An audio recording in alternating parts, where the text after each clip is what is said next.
Hello? All right, we're going to get started. Before we get started, so this is the San Francisco Big Analytics. We want to thank Yelp to helping to host this meetup. So we, as always, I mean, Yelp have been supporting us for the last 3 years, and every time they provide the food, security, beers and everything, and also the audio, video. So it's a wonderful, provide a wonderful place. Thank you, Yelp.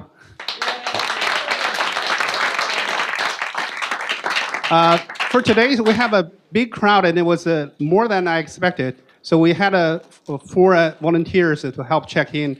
Cameron, Steven, Daniel, Chad. Thank you very much. Did I miss anybody? Cameron, yeah, did I? 4. So we have 2 great talks tonight. First one is coming from Google. Mike is going to talk about the TensorFlow probability, and then also the next one is coming from Yelp itself, and he's going to talk about how Yelp using machine learning. So both are great talks. And before I introduce the speaker, quickly introduce the speaker, but I want to just mention about the next talk. The next talk is the state of art on the Spark and the Tensor with deep learning. So that's talk about the project called Hydrogen. So that's going to be in Google GoPro at September 12th, I believe. So please attend that one as well. So it's going to be great. So tonight, so we have Mike from Google talk about the TensorFlow probabilities. This is a new project, and Mike is the product manager for that project. And I would like Mike to introduce the project in himself. Welcome, please. Cool. Thank you. Thank you, Chester. Are we okay with volume here? Can people hear me okay? A little louder? Okay, I'll do my best. I think Nate in the control room is making me louder. Thank you, Nate. All right, well, yeah, thank you very much for coming out tonight. I know after a long work day, this can be challenging, but I'm going to try to make it as exciting as possible. Thank you, Chester, for organizing, and the volunteers, and Yelp for hosting. So I'm Mike Shui, product manager for TensorFlow Probability at Google. And I want to start out with just a little audience survey, just see if my priors were right on makeup of the audience. So out of the following 4 categories, so just wait till I rattle them off, and I'd just like to see a show of hands as to sort of what sort of category you most affiliate with. So they are SWEs, software engineers learning about data science, or primarily a SWE, and then your data science is sort of your second thing. And then in the world of data science, if you're primarily, so that's one thing. Then there's data analysts, or ML researchers and practitioners, statisticians, and the last category is none of the above. So let's see if I'm kind of curious here. So show of hands for people that are primarily software engineers and kind of gearing up in the world of data science. Show of hands. Okay, that's okay. Let's say, I don't know, what is that, 30%? Okay, then we've got data analysts. Got 10% or something. Okay, thank you. And ML researchers and practitioners. I won't define this because if you are one, you'll know that. I think that's another 10%. 30, 10, 10. Statisticians. So that's even smaller. I'd say that's like 5%. I think it's literally like 5 hands. So that's about 55%. So in theory, 45% of the hands. So none of the above. Oh, somebody didn't raise their hand. Anyway, okay, so I think we mostly had software engineers learning about data science, which is kind of what I thought the crowd would be. So I think the talk is somewhat tuned appropriately. So today I'm going to introduce TensorFlow Probability, what it is, why you might want to use it, and how you can use it. Along the way, we're going to see some simple examples and some slightly more complicated examples. Some of them are a little bit of eye charts, but there's just a couple main points I'm trying to get across. It doesn't matter if you can't read or don't want to read all the lines of code.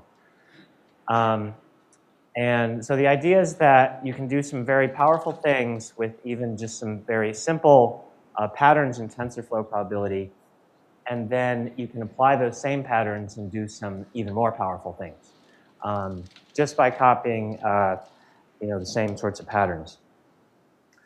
And so what is TensorFlow Probability? It is, first of all, it's open source, as you might have guessed, and it's an open source Python library built on top of TensorFlow. And we want to make it easy to combine deep learning with probabilistic models, okay, on modern hardware. So those are some major points that I'll be talking about more in this presentation. So kind of the two primary audiences for it are for statisticians, and for now we'll kind of lump data scientists into that. So if you're a statistician, you often use R, so we're providing capabilities similar to R-like capabilities. But the beauty of running it on TensorFlow Probability is that you can take the same code that you're kind of doing your model exploration with, take that same code, run it out of the box on TPUs and GPUs. So you can run it on either much bigger models or run it on small and medium-sized models, but just do it a lot. So you don't have to, an issue with R typically is that if you want to take your kind of prototyping model and then run it in production, you often have to find someone to implement it in C++ for you, and that can be a difficult bargain to make with somebody.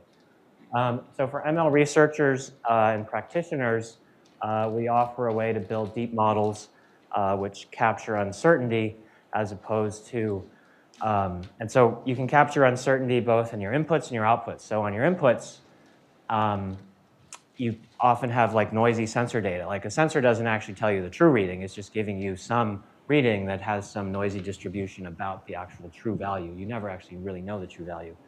And on a lot of systems these days, the sensors can be quite old, so the readings are, quite noisy. So you can capture uncertainty on both your inputs and your outputs. So instead of having a point estimate,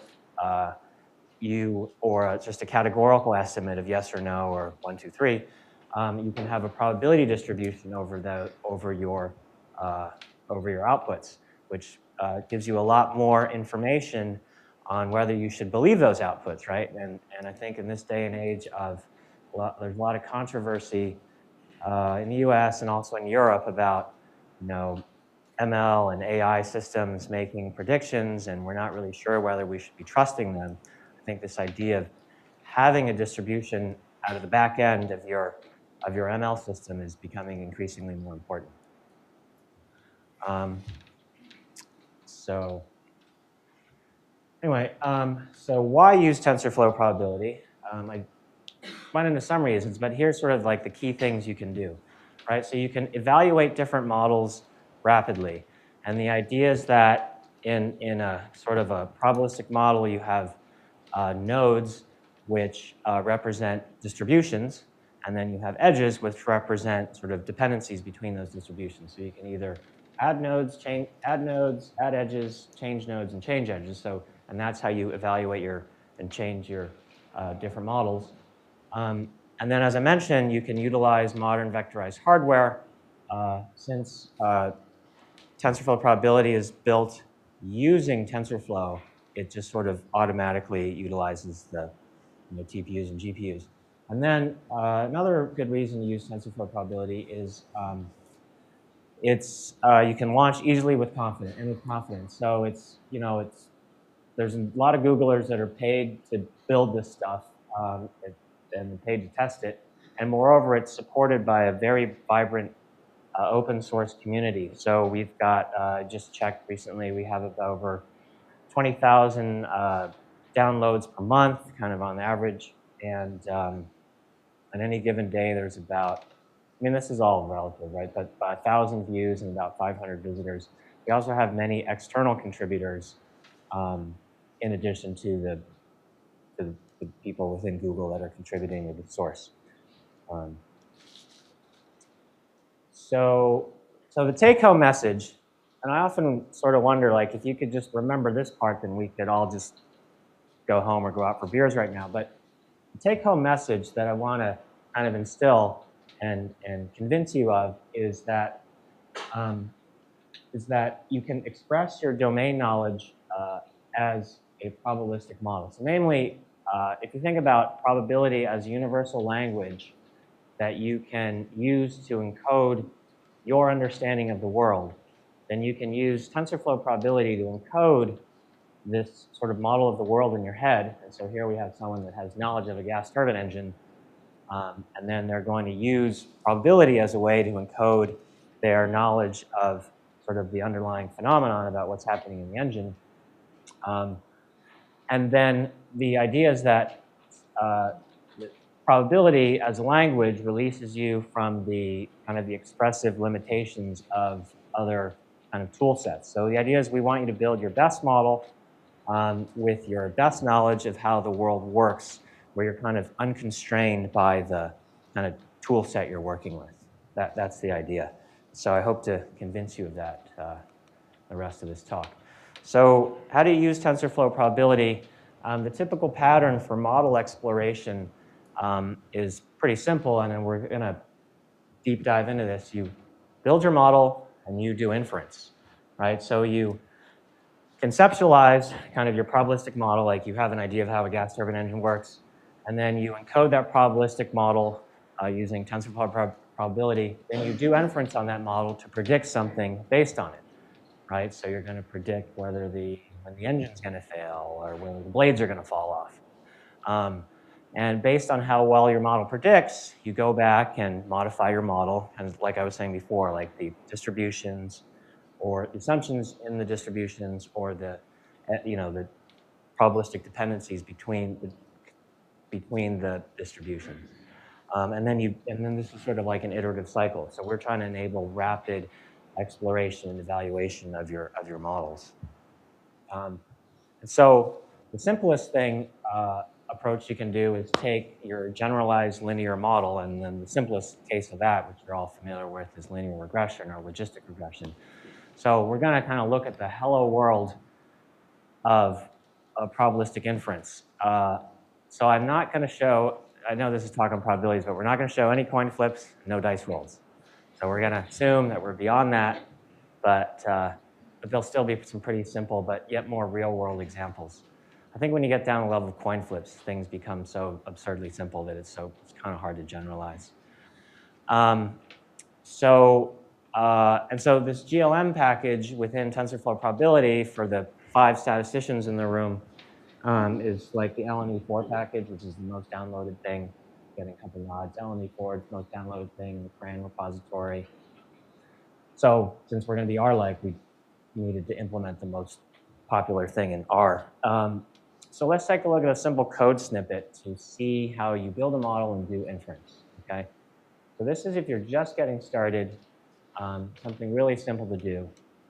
So here we're doing logistic regression, and so kind of the general. Okay, so the general pattern here is that we are going to, first of all, we build a model with a simple call to this Bernoulli class of this TensorFlow. I don't know if I'll get this thing running.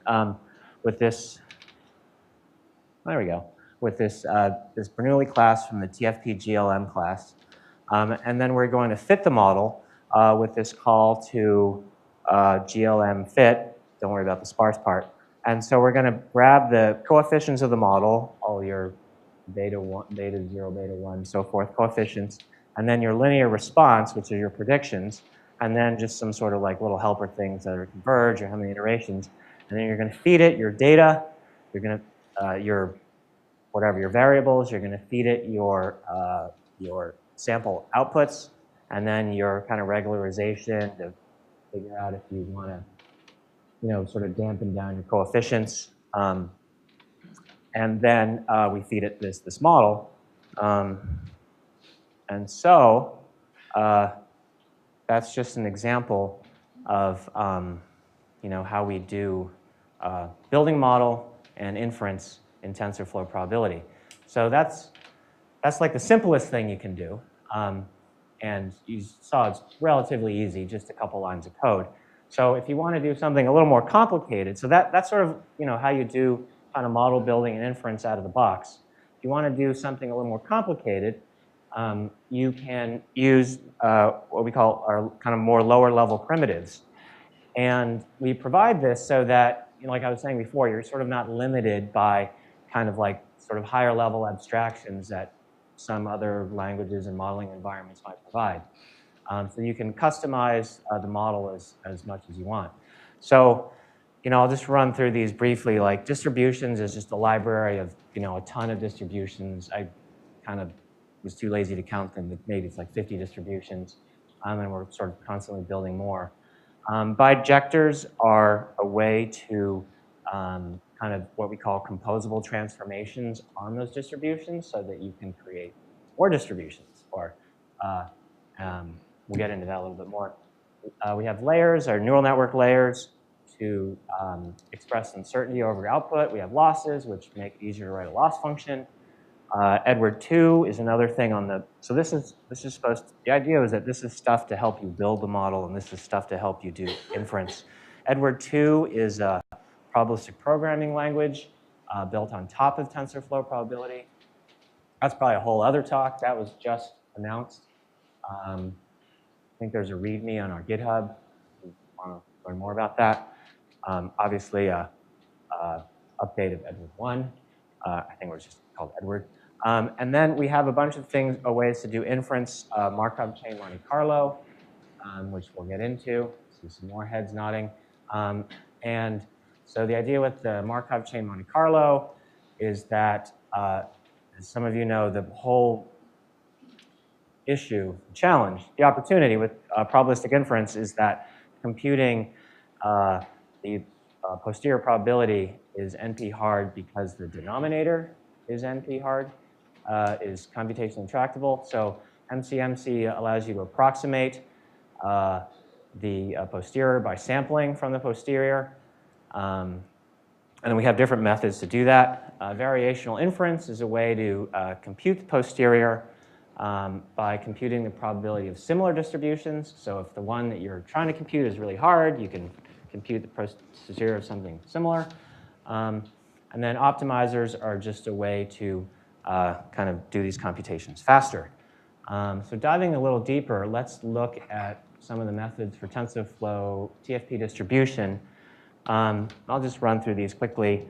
Sampling is just a way to stochastically sample from a distribution, right? So you feed it a distribution and you say, give me a value, and it will sample according to the probability density function. And it's useful for doing Monte Carlo approximations. And then there's a whole bunch of evaluation functions, sort of like what is the probability at that value that you just gave me? What is the cumulative density function? The survival function is like 1 minus the cumulative density function. And all this stuff is documented. Oh, we have a new homepage, by the way. So this is a very exciting day because yesterday we launched a homepage on subsite on tensorflow.org/probability. So if you just Google TensorFlow Probability, that should be the second or third thing that comes up, I think, after our launch blog. Oh, by the way, we only recently launched TensorFlow Probability, I think around April 15th. So yeah, we're just kind of developing more materials to support it.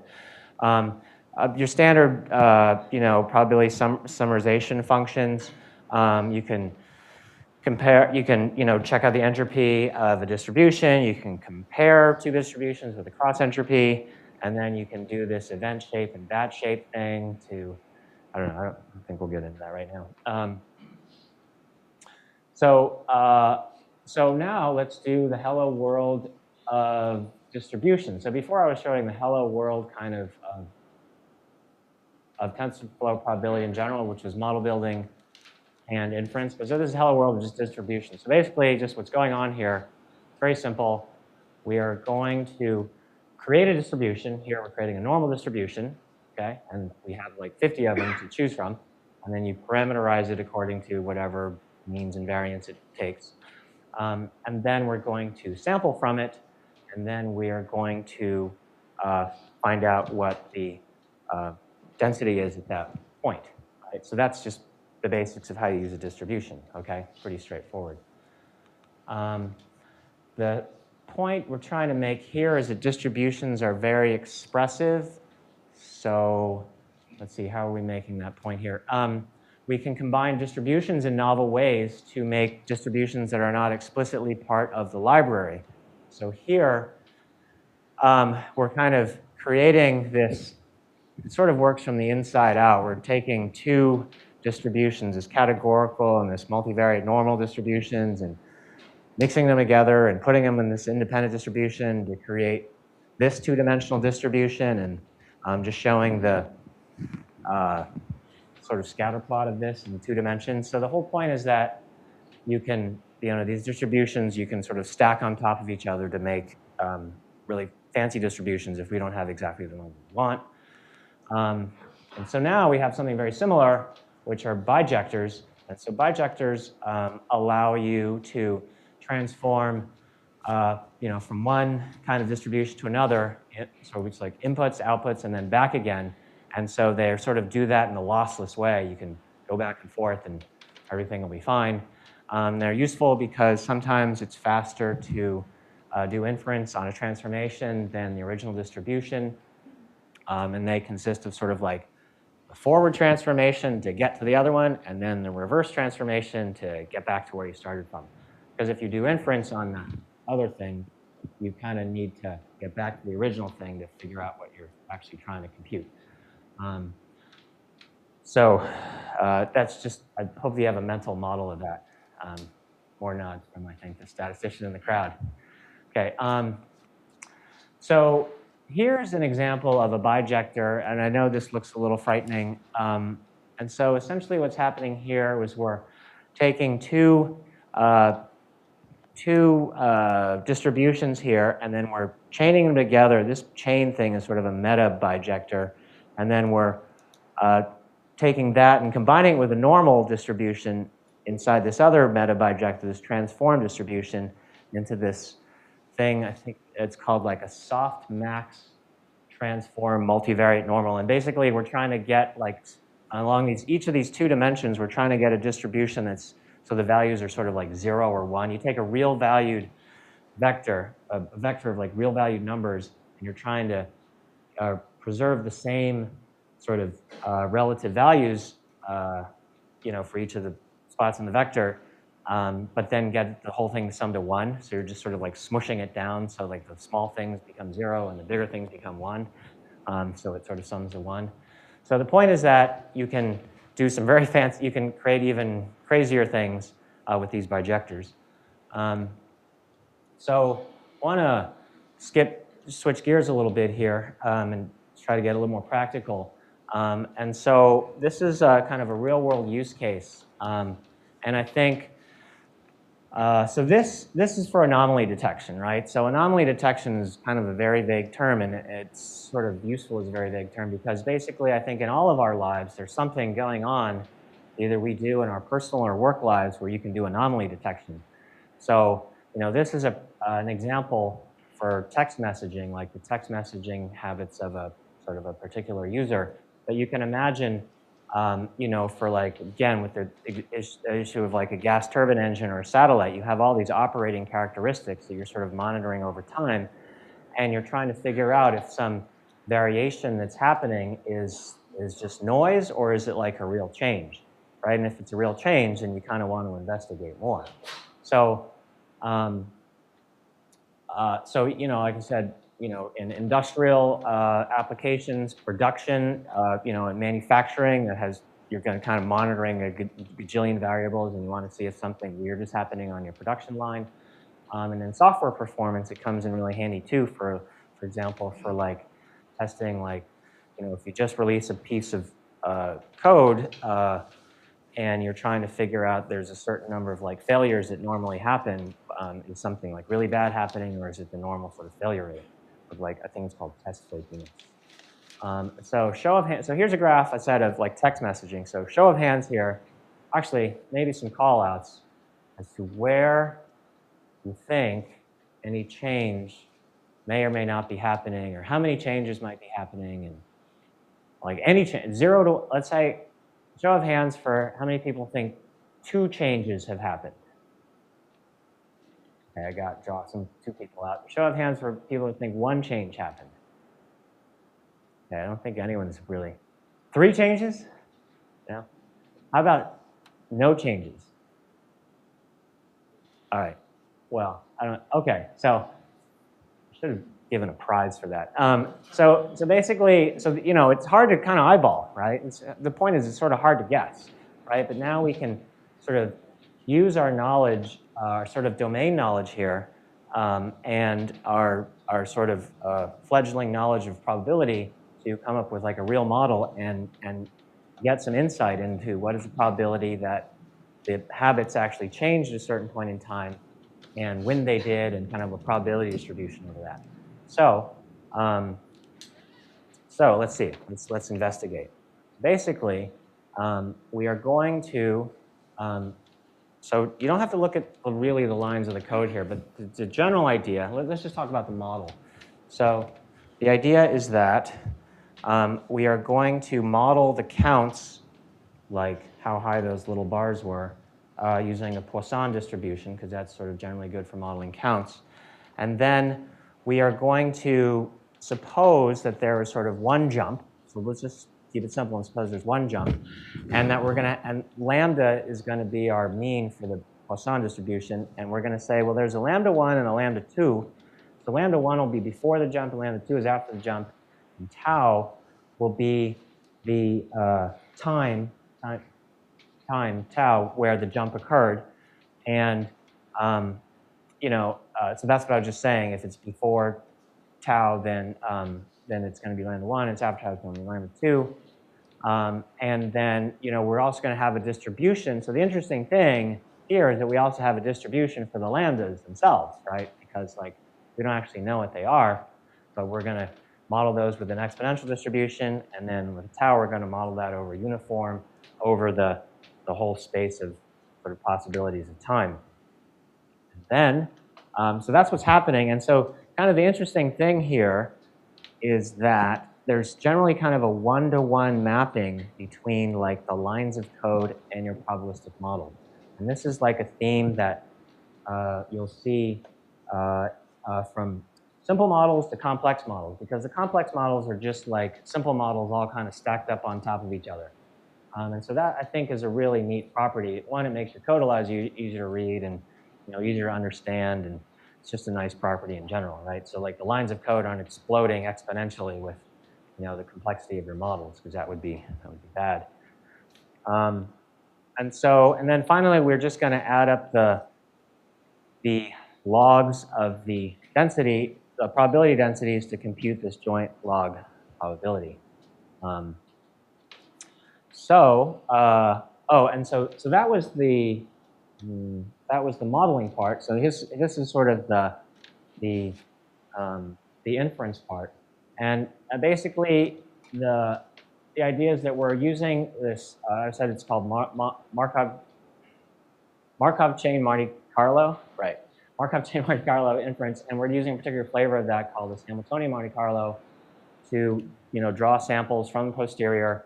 So you don't really have to read any of this code, but there's some important things going on here. First of all, is that, so, you know, I don't know if you, whatever in classes you've taken or work you've done with kind of like gradient descent and machine learning, you often have to kind of compute the gradient, which can be challenging for certain kinds of distributions. So here what's happening is that we use this property of TensorFlow called automatic differentiation, which automatically computes the gradient, so you don't have to. So that's sort of a beautiful thing.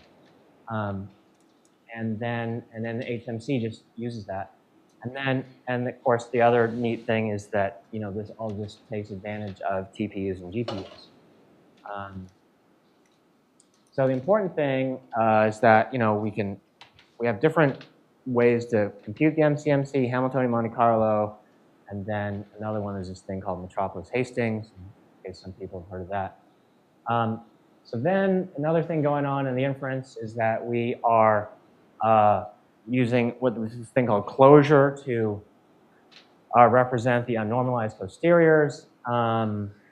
So essentially, we're sampling from the posterior. We're sort of pinning the part of the, sort of hard to explain here. We're sort of pinning part of the joint based on the count data to make it faster to compute these joint probabilities.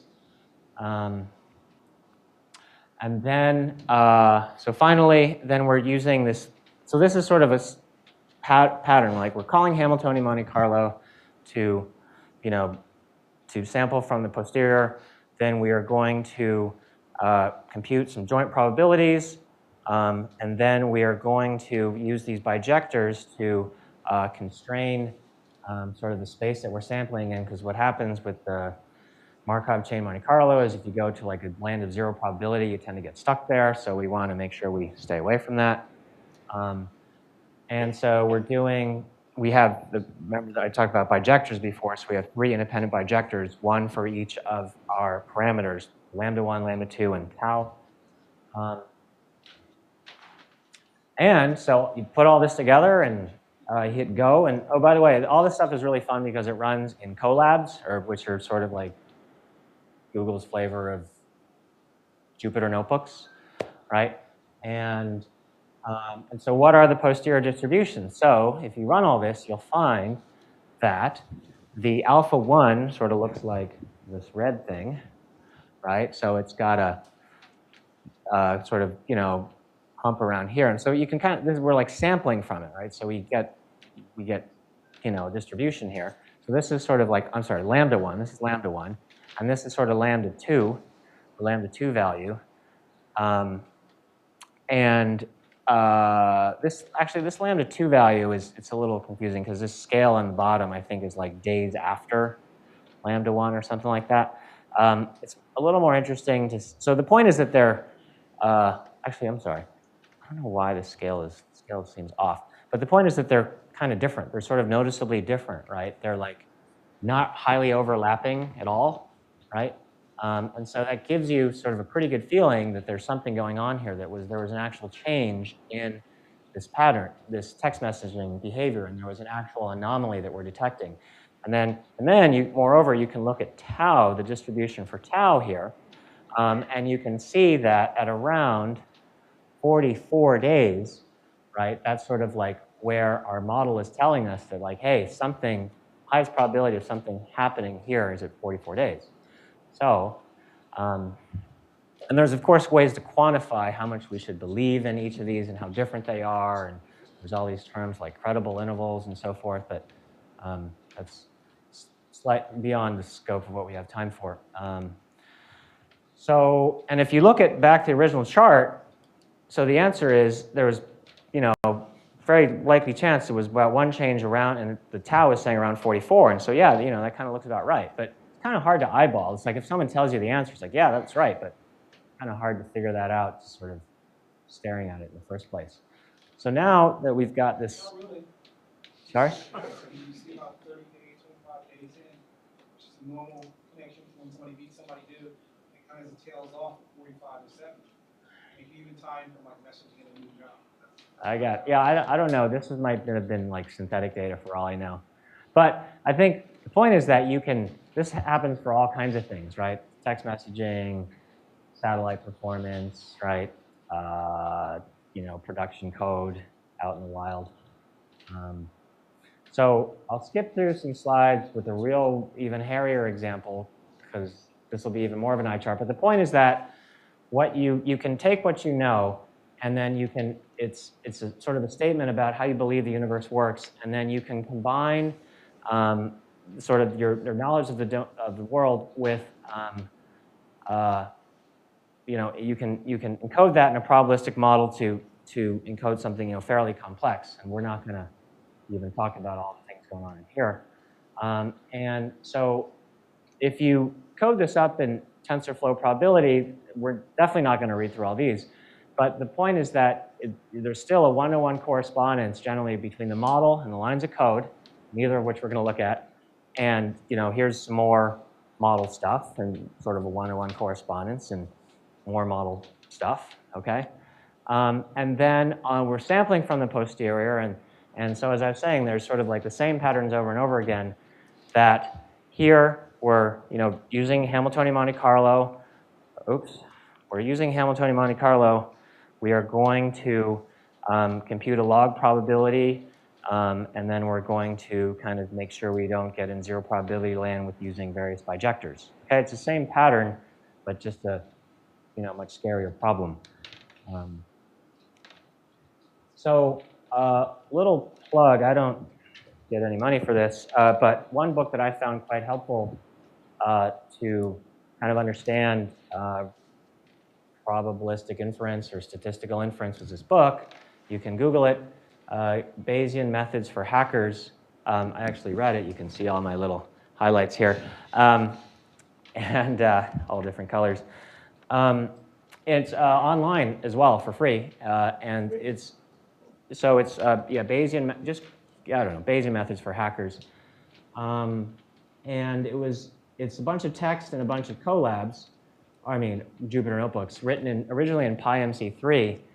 And what the team, the TensorFlow Probability team and I are doing now is we're actually kind of creating a version of all the chapters in TensorFlow Probability, which is really exciting. So like those examples that I just showed you are ones that we just put on open source on our GitHub repository. So these are, if you just flounder around in our GitHub repository, you'll find them. They're just actually recent pull requests. So they're kind of hot off the press. But it's actually really fun to play with. You know, you can hit the play button on the Colab, and you can generate some graphs and whatever, change things around. It's quite fun. So yeah, I highly recommend this book. So that's a great place to start. So now, so someone may ask, where's the deep learning? Because earlier I said, hey, for all the ML types, you can do your deep learning and get uncertainty over your inputs and outputs and all that good stuff. So one kind of typical pattern is that you can combine your probabilistic model with with a deep neural network. And so essentially, you're taking something from higher dimensional feature space here. This isn't the greatest representation. The idea is that there's a lot of things here and not so many things on the output. But pretend there's a lot of things on the input, maybe like 10x more things in the output. And then so you're going into lower dimensional representation space, and then you can apply your probabilistic model to this space. And then kind of the beauty of doing this in TensorFlow Probability is that you can learn both models jointly. And so I know that some folks at Google are really excited about this. And then I assume in the rest of the world, people will be, once they start doing it more, is that previously you kind of had to learn these models separately, and you're sort of like doing this awkward thing of shoveling the data between the output here and then putting, you know, it's sort of like manually shoveling it in files or some awkward thing like that. And it's just really awkward and it doesn't even work that well. So here you can do it jointly. And so one specific example of this, and I want to mention it because you'll probably run into it if you start exploring probabilistic inference, is this thing called the variational autoencoder. So essentially, we are using this pattern, and so we are going from higher dimensional space to lower dimensional space, and that's what we call encoding, sort of like compression. And then we are going opposite with this decoding, and so we'll get into that a little bit more.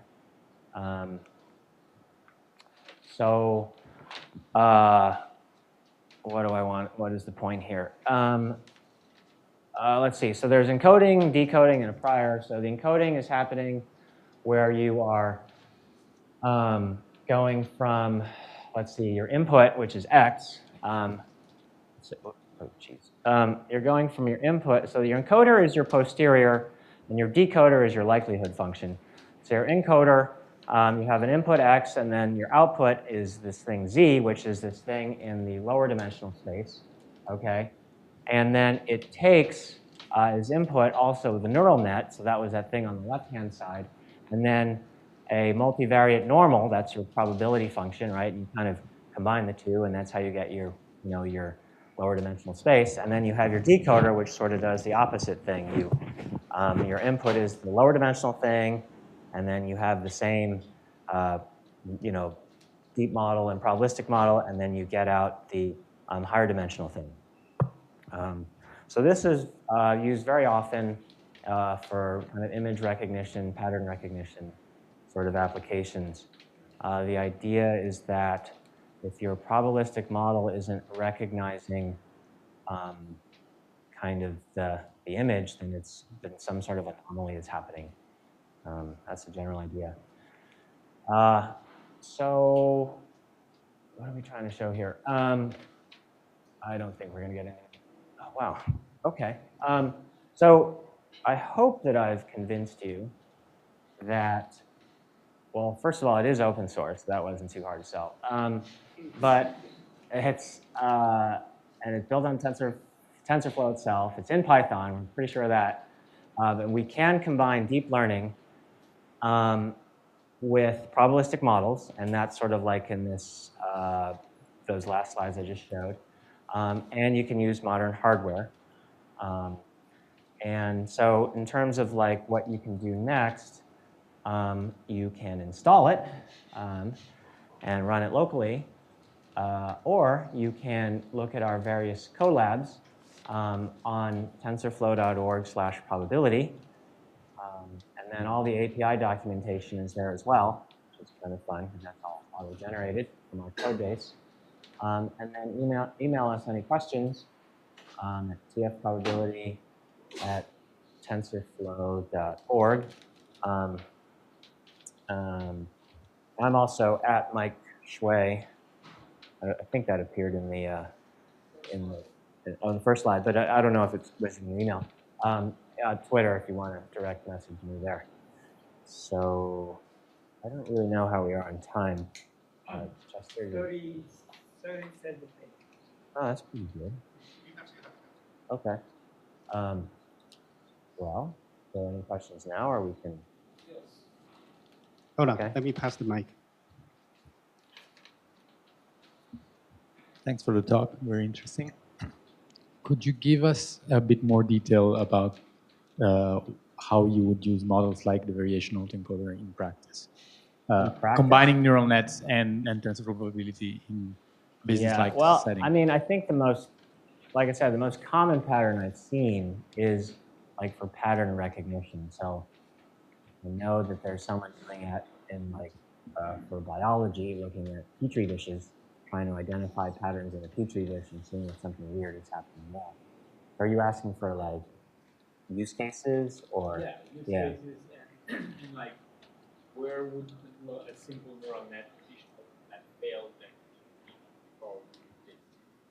Well, I think the idea is with the, in general, the theme is that you can encode kind of your domain knowledge in this probabilistic model, right? So if you're just using a straight up neural net, it can sometimes be more of a black box, and then you're not able to encode a lot of things that you know are happening in your the world that you're trying to model. Right? Is that more useful when you have decent data? With what? When you have very useful data, or like. Oh, so yeah, so this is a really good point about, so it's sort of the myth of like big data, right? And see if I can get you to believe me on this one. So that you never actually have enough data, right? And so the idea is that there's two sort of specific cases where you definitely want more data.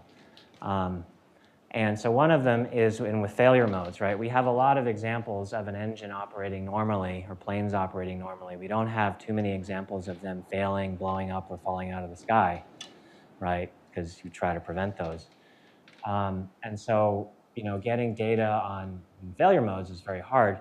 And the other thing is in terms of dimensionality, right? You think you might have a lot of data overall, but what happens once you start slicing and dicing your data, you have like a gajillion little cells of stuff, and then you find out for some of these cells, you don't actually have much data. It's sort of the same thing, sort of a generalization of that whole operational sort of failure mode problem.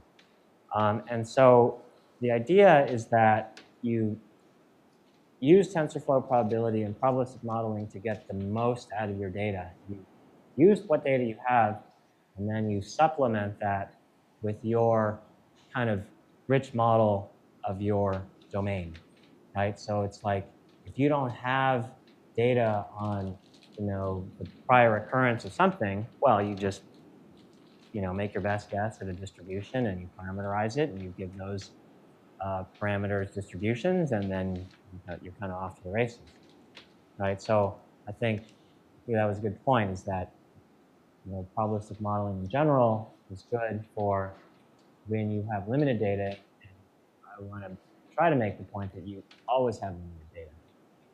I would disagree with that because you run the largest crowd in the world. And What's like that? other data system, big data systems you set up, like Google Fusion and other big deep data modeling systems you've used for relational data, non-relational data, you're the one company with a couple others who most people trust to take our offline models and then let others share them and tune the models against what everybody else is seeing. So I think cloud approach is much more useful for you and us, where people can submit data sets like you've done with disease data sets online and upload them, and with your computing power, even with the quantum stuff coming later to be able to offer more heuristic approaches, we actually can look at good data sets and increased data sets that we all share. So I would push back because we actually can share data sets around our guesses. You don't have to assume it's all being done inside by one company if we're looking at the same type of problems. Well, and you aggregate those all the time. Sometimes you can share data, but from my experience, sometimes you can, sometimes you can't. But you've often, done it before in every other data set. Data to a company is sort of its most valuable asset, right? It's like its competitive advantage against other companies, and so not public large data sets around things that we're all looking at, like financial failure models. They're general information people like the Fed put out, because I actually consulted with them, that we all share. There's data about insurance rates. There's data about weather. There's data about health. Large data sets that people apply their metadata on, which is their frameworks and their own algorithms, like hedge funds and governments. And that's the actual IP. Yeah. Well, I mean, I think we can agree, though, that there's some data that's shared and some data that's not. And, there's always going to be cases where you don't have enough data. That's why you're open sourcing all this other stuff, because you want to build that good stuff, right? Well, I think there's a lot of advantages to open sourcing code. One is kind of spreading the wealth. And data too. So most of it's public. Sure. Anyway, maybe we should move on. Let's offline. I'm sorry, I have a simple question.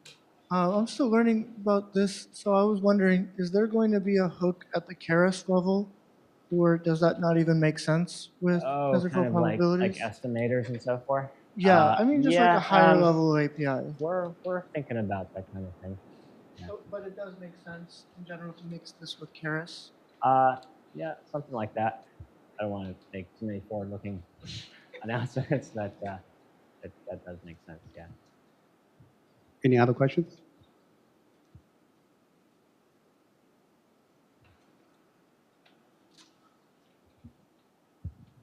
TensorBoard integration, anything special? Okay, there's a lot of stuff going on with TensorFlow. I don't honestly remember what TensorBoard is. Can you refresh my memory? The answer is probably no. I don't remember what TensorBoard is.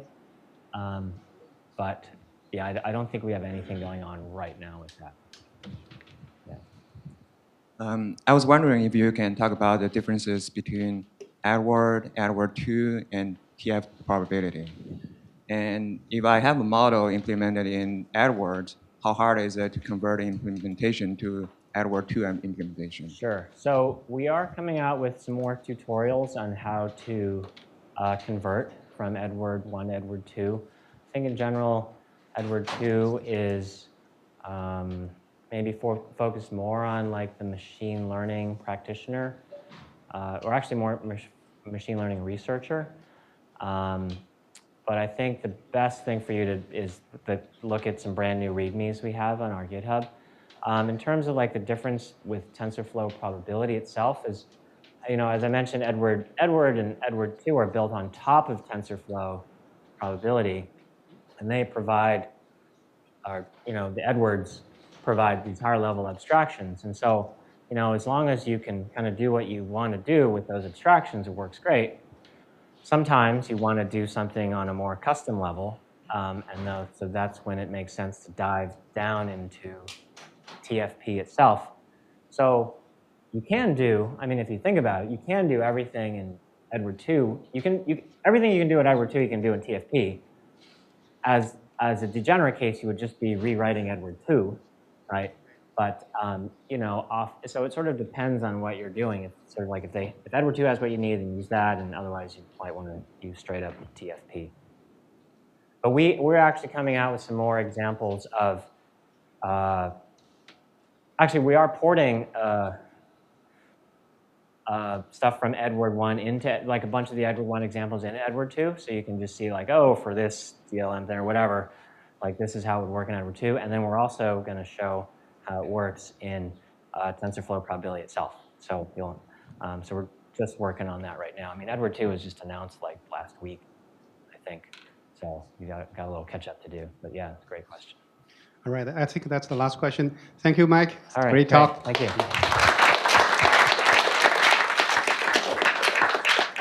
So next talk from Yelp, and I think they need a few minutes to set up.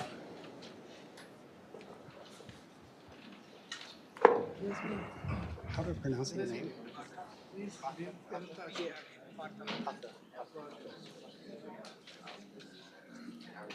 So while they set it up, I just say a few words to as a failure.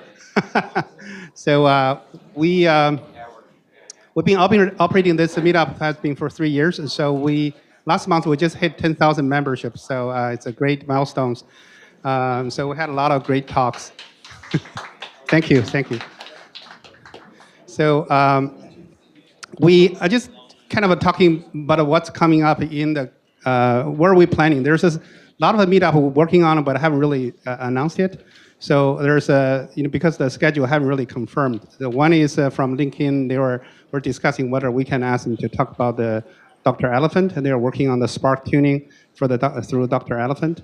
The other one is there's a professor from Duke University. They agreed to give a talk in November, talk about the AI chips. Their research is so that's something comes up. And there's also there's another company who want to talk about the Lambda architecture in terms of how they implement the Lambda architecture. So there's a lot of stuff we're working. We haven't really finalized, and so if any of those interest you, you might want to pay attention to the meetup in the coming months.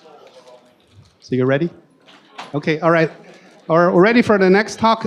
This is from Yelp itself, and Pather is a data scientist. He's going to talk about how to use machine learning to, tell you what's the popular food. Give a big applause to Pather.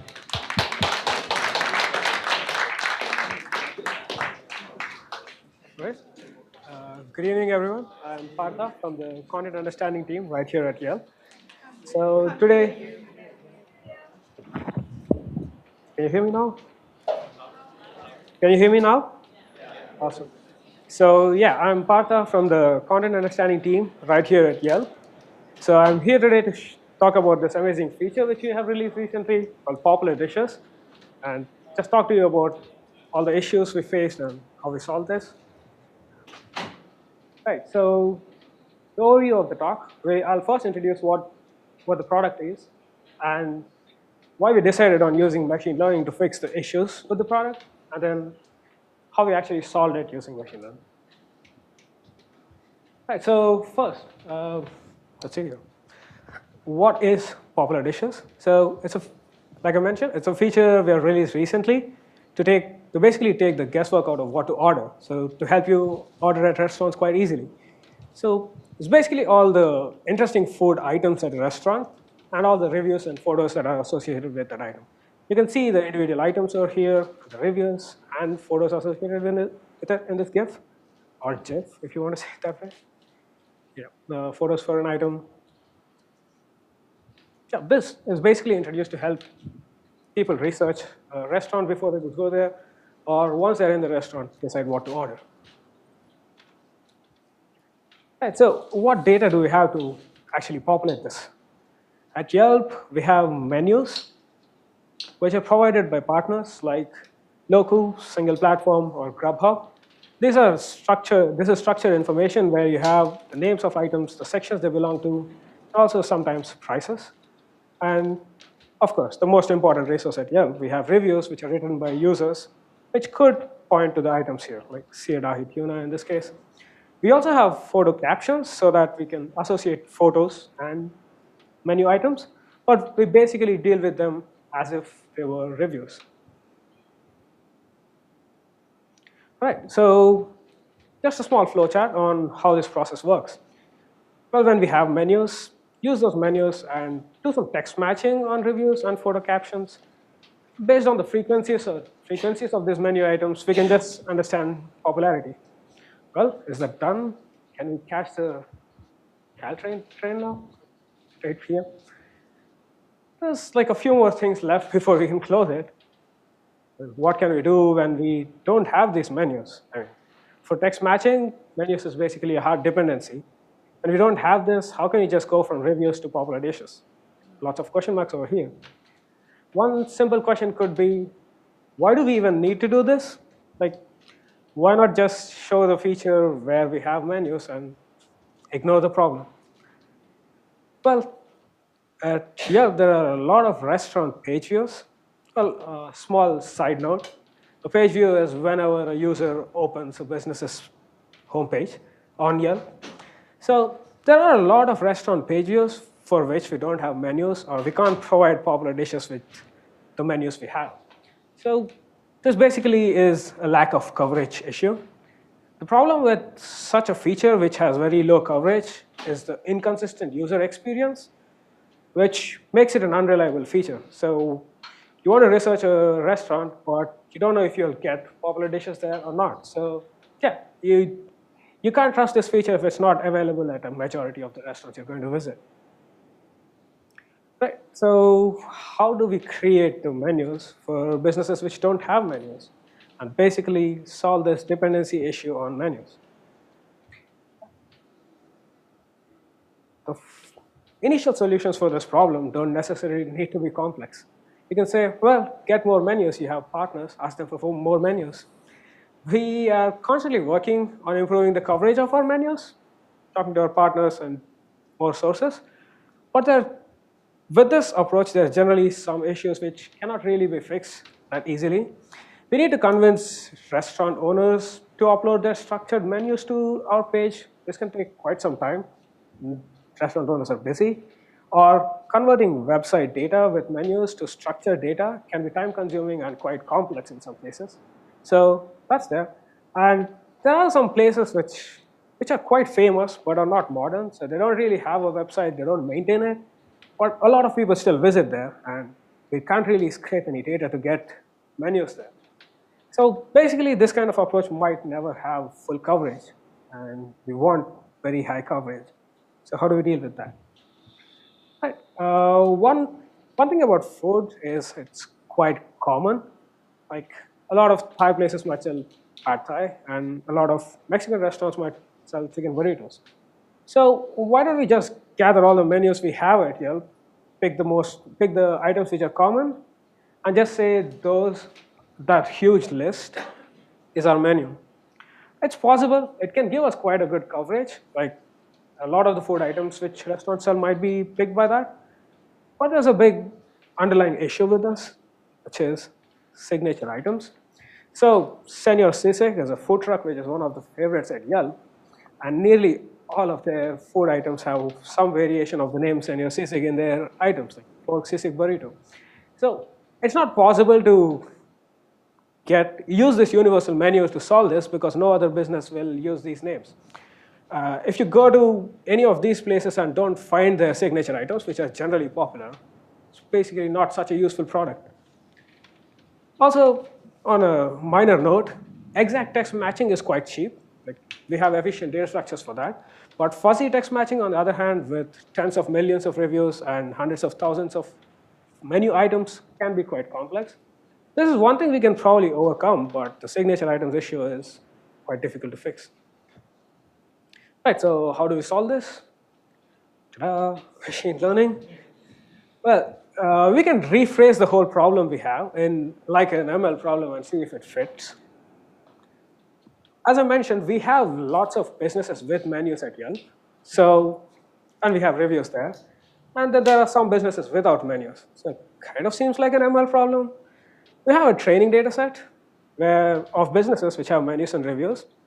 And then we have a test or evaluation data set where we have just reviews, but we want to infer these pseudo menus for them. So if you like symbols, the X's here are reviews, basically the data features. And then the labels are menus. It's a pretty complex way to say such a huge list is a label, but let's see how we're going to fix that later. Just a small modification to the previous flowchart. When we have menus, basically we have a hard dependency on having menus here. But when we don't, and we still want to provide this feature, we just train an ML model which can infer pseudo menus for us. Basically, these act as substitutes for menus in the fuzzy text matching process. We can simplify this a little bit. As I mentioned, the labels are menus, which is a pretty big thing to say. Predicting 100 items as one label doesn't really make sense. So instead of finding complete menus at once, we could probably just find menu items from individual reviews. So users don't write all the things that are sold at a restaurant in one single review. They just talk about what they had or what the group had. So yeah, we can just extract the interesting things from one review and do this for all the reviews at a business, group that, and you'd have an approximation of a menu at a business. So take a simple review. The chicken burrito was tasty. We want to extract this and do this for all the reviews at a business. Right, so we'll look briefly at what the product was and what are the problems we had with coverage. We kind of decided that we want to solve this with ML. And with any ML problem, data is basically the first priority. Before you complicate your model, just think, can you improve your data to get better results? So, and when we're talking about data generation for this problem, how do we format our data? What should the data look like once it's ready to train? Once it's useful for the model to train on, and then how do we get there with the data we already have? Right, so for people with experience in NLP, this process of extracting something interesting from text might look quite close to the commonly solved problem, named entity recognition, where you just want to extract named entities from text. So Dr. Joe lives in Canada. We want to extract Dr. John Doe lives in Canada. John Doe is the name of a person. We want to extract that. Canada is the name of the place. We want to extract that. We have a lot of interns there, so it's interesting. And yeah, we also want to extract menu items from text. In this case, we don't want to extract people's names. This is like a very specific case of extracting named entities. So in our case, the example is like spicy chicken burrito and nachos were delicious. We want to extract spicy chicken burrito and nachos. Quite similar to this problem. Right, so we can just take the approaches which are used for named entity recognition solving, because it's a well-researched problem and we can just use all the papers available there. So NER, named entity recognition, is generally solved as a sequence classification problem where you want to assign one label per token. So in this case, tokens are generally words from our reviews. So yeah, we can basically solve this problem using this approach. And I mentioned one label per token. What is the set of possible labels we are looking at? So again, we just take these from named entity recognition. BIESO set of labels. This is a commonly used set in NER, which stand for begin, inside, end, singleton, and outside. So basically, given a sequence of text, you want to assign one label for each one. You look at the length of the interesting sequence, and if it's one word, just assign S. If it's longer, start with a B and end with an E. And if there are more words in between, use multiple I's. So in this case, three-worded menu item, so B-I-E, and this is one word, and so you use S. So there are other ways to solve this labeling setup, but these have empirically performed the best, so we stick with this. And with this labeling setup, there can be some invalid sequences, like a begin always needs to be followed by an end or an inside, because that's how we define our language. So a sequence like BOE would be invalid. Just keep this in mind. We will get to this sometime later. Right, so we had some data sources. How do we get to this version of training data where we have one label for one word? So one of the simplest approaches is, can we crowdsource this information? Like send a lot of reviews out and ask people to give one label to each word, or just ask them what is the interesting menu items in this. But ML models, especially deep models, are really data hungry. Otherwise, you just end up overfitting to the data set you have. So that's one case, and you can't crowdsource millions of reviews. You'll need to pay a lot, and it's also time consuming. And yeah, there are some other ambiguous situations, like the words like meat and wraps can be food items, but we don't really want to show these as popular dishes. So this can be difficult to convey to the taskers that, oh, please ignore these kinds of situations because it's a very large list of words. Right, but we have previously seen that where we have menus, we know how to extract popular dishes. Can we use the same fuzzy text matching setup and tweak it a little bit and construct our training data with that? Right, once again, we have the data sources, menus from partners, reviews from users. We want to see if there are words like these which match, and we can label these as interesting. So just a note on how we do this. We use the Python Spacey package. We use the Python Spacey package to provide us a consistent tokenization and lemmatization experience. And this is quite important when dealing with large-scale text processing because the users can type out the text in fancy formatted ways, and you still want to catch all of that. So yeah, we use Spacey to provide us some consistency during tagging. And there are a few heuristics we use while performing this tagging so that the quality of our training data is high. So we'll look at some examples in the next few slides to make sure that, to describe what kind of heuristics we use. Let's take a simple business which has like 2 menu items, the chicken burrito and vegetarian's burrito. And you have a few reviews here, and you want to see how the final training data looks like. Let's say someone wrote their chicken burritos were good. They only mention a part of this item, but we are pretty sure that they're talking about the chicken burrito and not anything else.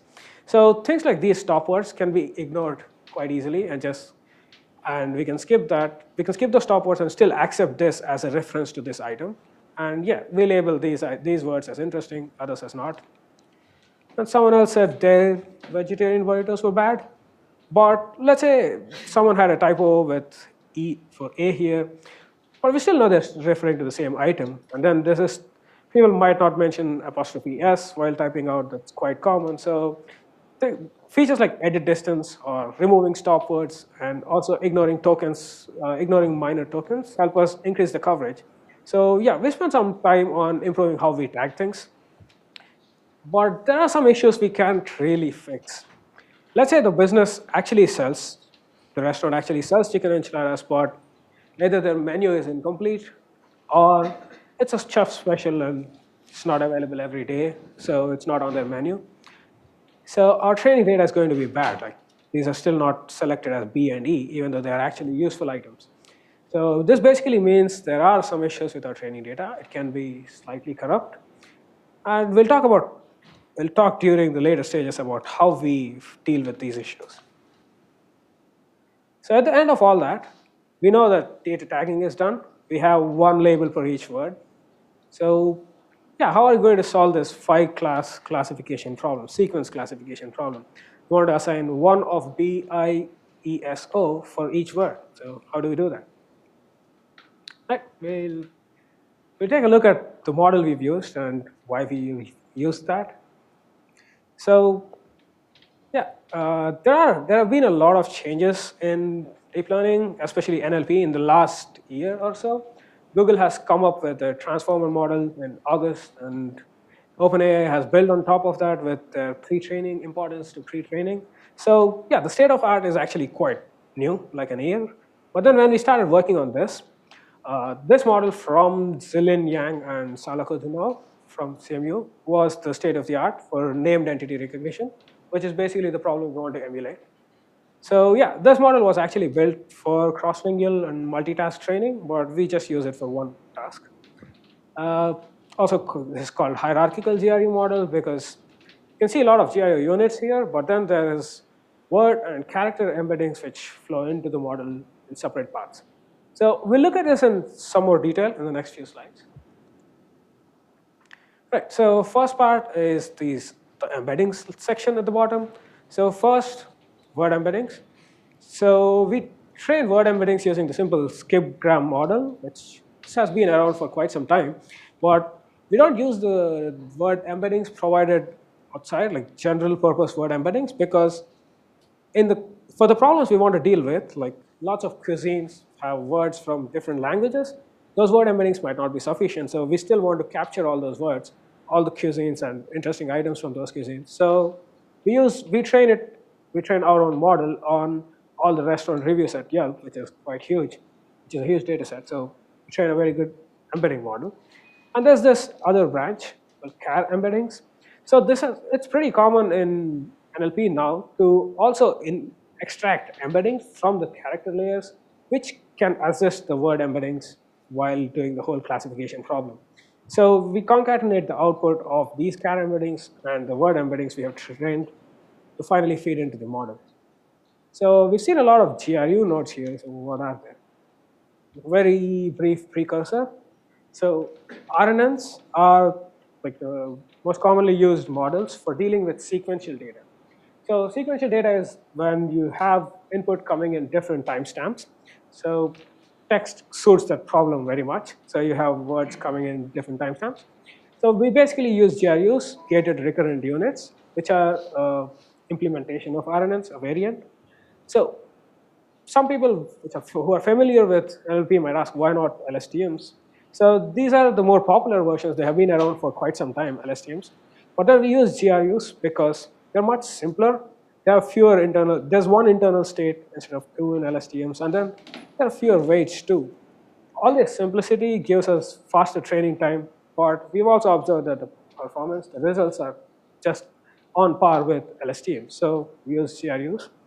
So I've included a link for the blog which I've taken this from, quite a famous blog with a lot more detail on GRUs and LSTMs.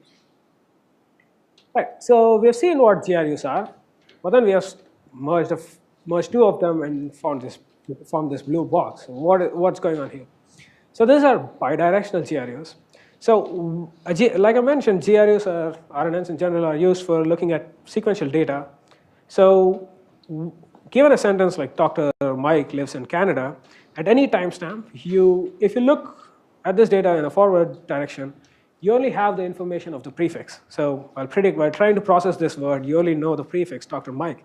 Or maybe knowing the whole context could help you classify the specific node better. So GRUs are a simple hack of getting the whole, bidirectional GRUs are a simple hack of getting the whole context. Have one GRU look at the data forward, have the other look at the data backward, and use the context of both these cells to concatenate them. And yeah, while processing each node, you basically have the whole information from the sentence before making a decision. Also, so if you look at the top of this, there's a dense layer, which is quite common if you want to do classification. So the output is just 5 classes. But then you see a conditional random field layer here, CRFs. So why do we have a CRF over here? Well, it's quite common in NLP problems, especially sequence classification problems, to have CRFs at the top after the dense layers, after classification layers, because you want to model the dependencies between labels. So CRFs are related to hidden Markov models and could kind of help us understand what's going on here. So as I mentioned previously, some sequences of labels could be invalid. Like a begin always needs to be followed by an inside or an end. So to make sure some invalid sequences don't occur, like a begin followed by outside or a singleton, the CRFs can help us with this a lot. So when you look at a lot of training data with sequence transitions, the CRF learns that these kinds of transitions, begin to singleton or begin to outside, don't happen.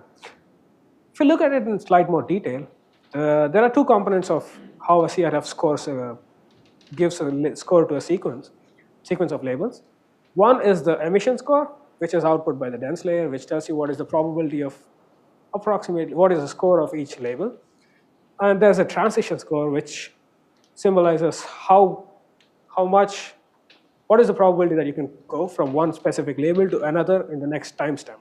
So without this, we might end up making these mistakes, like predicting some sequences which have B, O. Right. So, and then we perform normalization to go from score to likelihood. Basically, what is the likelihood of a specific sequence in in all sequences which is exponential. CRFs use dynamic programming to solve that problem and not spend exponential time. And after this normalization, you convert this to log likelihood and then minimize, because we don't like maximizing much in ML. So yeah, we try to minimize this loss function, which is negative log likelihood. Right, so just a small chart on the whole training process. We have reviews and menus. We tag them using the tagger, which is slightly intelligent. We construct label reviews, and we use this to train our model. Right, so we talked about training a model and what it does. So it gives you one label per word in your reviews. Then after this is like named entity recognition. You're able to extract interesting items. But then how do you go from there to pseudo menus, like the substitutes for menus we were talking about? So another flowchart. So you have labeled reviews as the output of the model, but then you want to have an aggregation step which can go from here to pseudo menus. It might look quite simple, like why not just count the occurrences of individual items and just say this is your pseudo menu. But there are some issues in real life, like people might refer to some items with slightly different names. They might have got a slightly different variety. This doesn't seem to work. So yeah, they might refer to the same item with slight different variety, like crispy fried chicken sandwich, fried chicken sandwich. But we don't want to show this as two different popular dishes to users, because they're pretty much the same thing with minor variations. Also, this seems like a step where we can try to filter out some false positives. If we didn't do any filtering and weren't very careful in this part, we might end up showing items like the long wait, which is not something you want to show to the users. Also, don't worry, you're not showing this right. But let's take a look at what happens in aggregation. We'll take a look at a few reviews and see how the pseudo menu looks at the end of this. Say someone first wrote, like, there's one review, the chicken burrito was good. Note, we don't have a menu here, we want to predict one. But the model correctly tagged the words chicken and burrito as menu item, related to a menu item. That's good. So we just add this to the pseudo menu, the count is 1. But then someone wrote pretty much the same review, but they had a typo there. They thought the word letter E. So do we add this to a pseudo menu? Well, this is quite easy to detect that this is pretty much referring to the item we have already seen, the chicken burrito. So it's just a typo duplicate. Things like edit distance can take care of this. So we don't add it, we just increase the count of the existing item. Someone is talking about a different item. It looks quite simple, just add it to the menu. Someone is talking to a variant of the veggie burrito. Again, even though these look like different words, different items, these are basically pointing to the same item and with slight variations. And we can just look at the sets of tokens within items, and we can still figure out that this is a duplicate. But there's one case which is much more interesting than the previous ones. Let's say there was a review which just said this restaurant was good, and the model made false positives. Like it said good was a menu item. Like I mentioned before, the long wait could be tagged as a menu item by mistake. How can we filter these out? Like the model has a false positive rate and it's going to make some mistakes once in a while. Is there a way we can filter those out in this aggregation phase? So if you look at the other reviews in this restaurant, there are 5 mentions of the word good. First 4, and the 5th one was actually predicted as a menu item. But then only one of them was predicted as menu item and everything else was not tagged. So this can kind of give us some information that this is probably a false positive. The models just made some mistake as a fluke. So yeah, this is 1 in 5 which is tagged as menu item. Let's just drop that. We'll only consider items which are tagged much more frequently. We'll have a threshold there. So at the end of all this process, you'll have pseudo menus which look like this. You have names of the items. You have the number of times each item is tagged. Also the confidence, which I was talking about before. How confident are we that it's an item? It's food and just not random things which the model tagged by mistake. Right, so yeah, we talked about aggregation and finally ended up at a stage where we have pseudo menus. So basically we have solved the problem of providing a substitute for menus when we don't have one. But in any ML setup, you need to be able to evaluate your model so that you can iterate and find the best model you have, best model to choose to productionize. So how do we do evaluation, and how can humans help us to improve the performance, improve the user experience? Right, so yeah, we looked at this as a sequence classification problem, the whole review tagging. There are some obvious metrics we can look at for sequence classification metrics, like precision and recall for each of the classes, like B, I, E, S, O. But then this is not really what the user sees. We could go one step further and look at precision and recall scores at the menu item levels. Do we make false positive items quite free? Do we pick false positive items quite frequently, or is it just rare? We could have the same metrics at this. But the problem is, these don't really talk about what the user is seeing. Like, we could be really good at predicting some specific menu items, and then that could bump up our scores. But we want to have a wider variety of items where we do well, and also understand how we do across the whole popular dishes of a business. So yeah, also one other case which I mentioned before, like the chicken enchilada situation. If the menu of a business is incomplete, the training data can get corrupt, and similarly the data with which we evaluate, even that could get corrupt, and we might end up penalizing the model for something good when it does good. Like it predicts a right item, but then you penalize it because it appears like a false positive. Right, so how do we solve this situation? Like, how can we deal with these incomplete menu issues better, and how can we also understand the whole user experience instead of just getting a number which makes us happy? Right, so once again, like crowdsourcing can help us with this, because humans are going to evaluate how well we are doing. So there's another situation where simple numbers might not help us, simple programmatic calculations might not help us. Like, if the requirements of the products change, like you initially started to say we want to show food items, but then maybe you decided to say we only want to show main dishes. We don't want to show appetizers. Those are not interesting.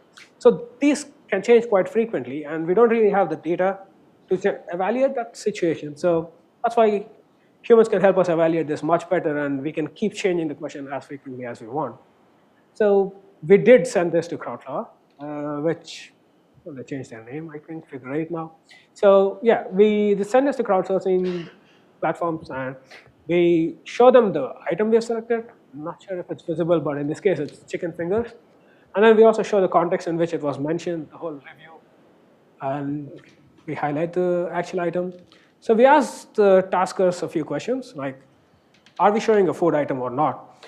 And then if we are showing a food item, is it a main dish or not? We prioritize main dishes over other things. So yeah, can we ask these both questions? So this question is quite important to us. We don't want to end up showing not food as a popular dish.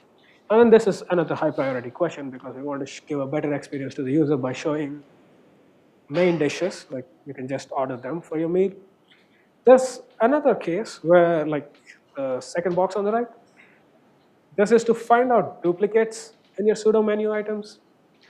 There are some cases where the words mentioned, like the same item, can be referred to in different languages differently.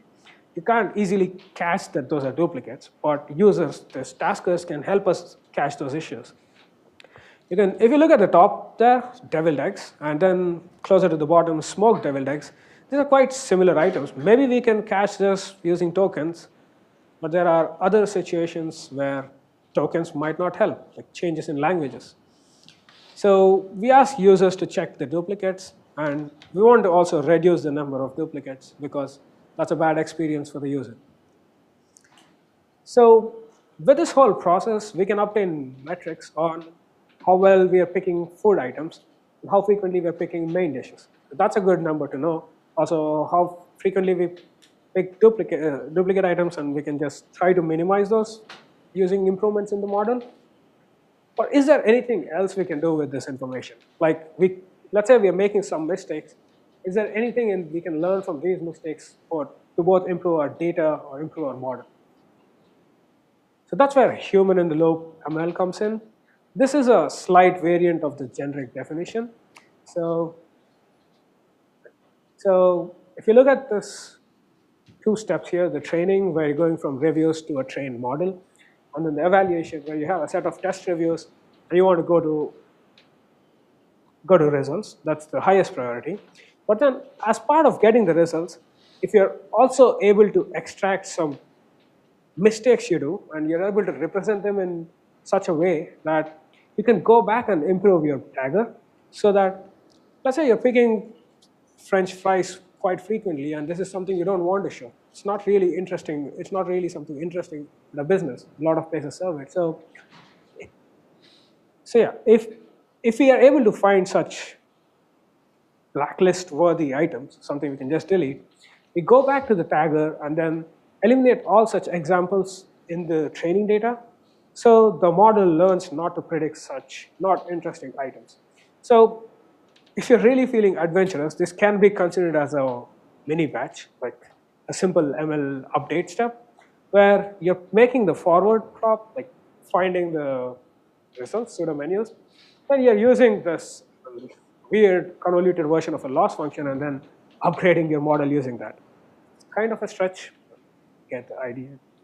So yeah, we have a loop here. This is quite costly to run because you can't really ask people to label a lot of examples.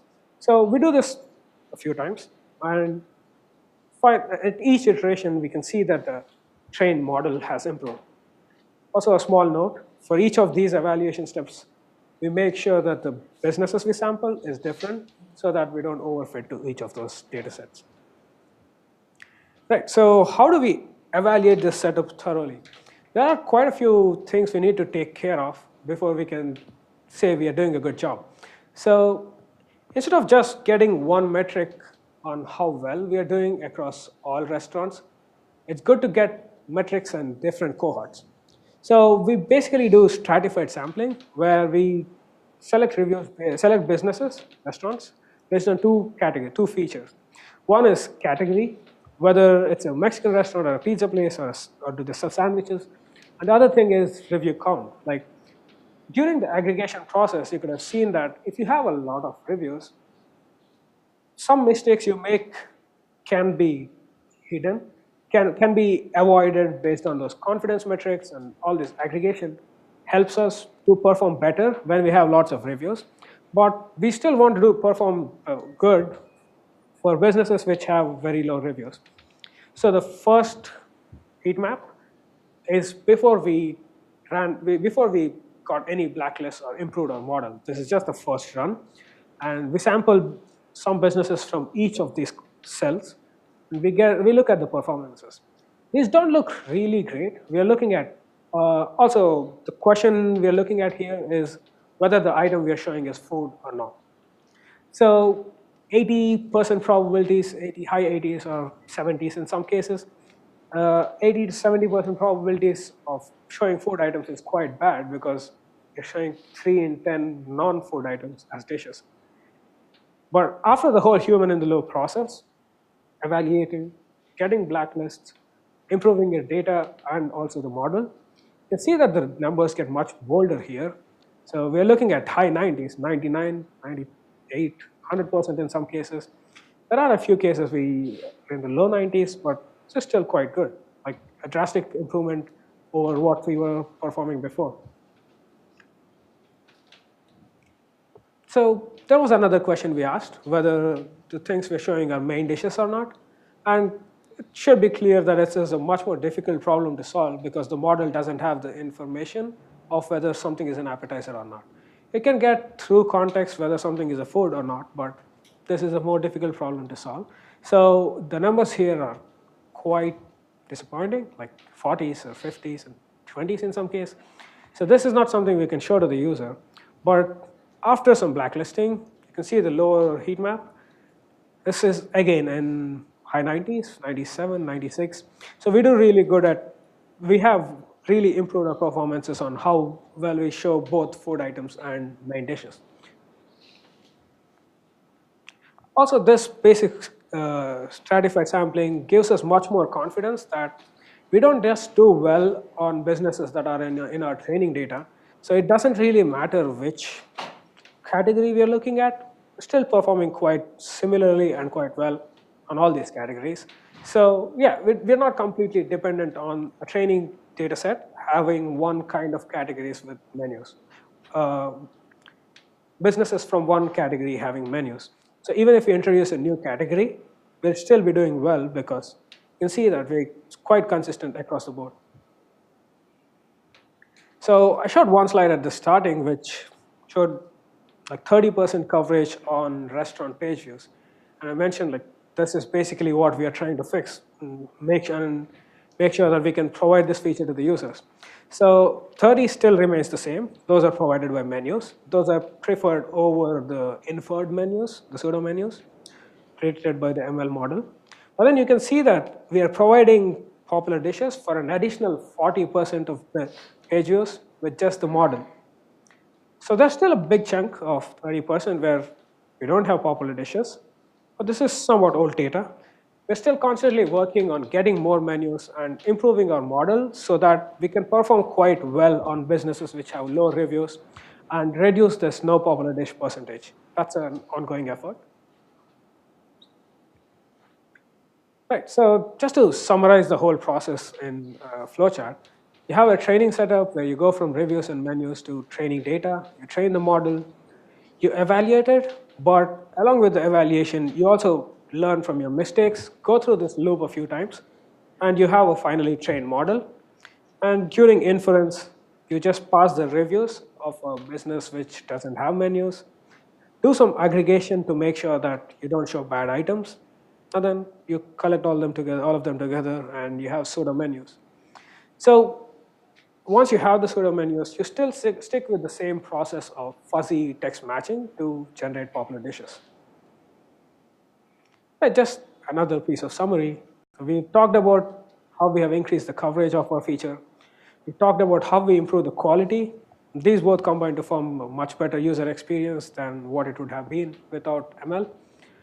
And yeah, this is just a screenshot of popular dishes at my favorite crepe place, which has no menu. I can research it now. That's it. So time for questions.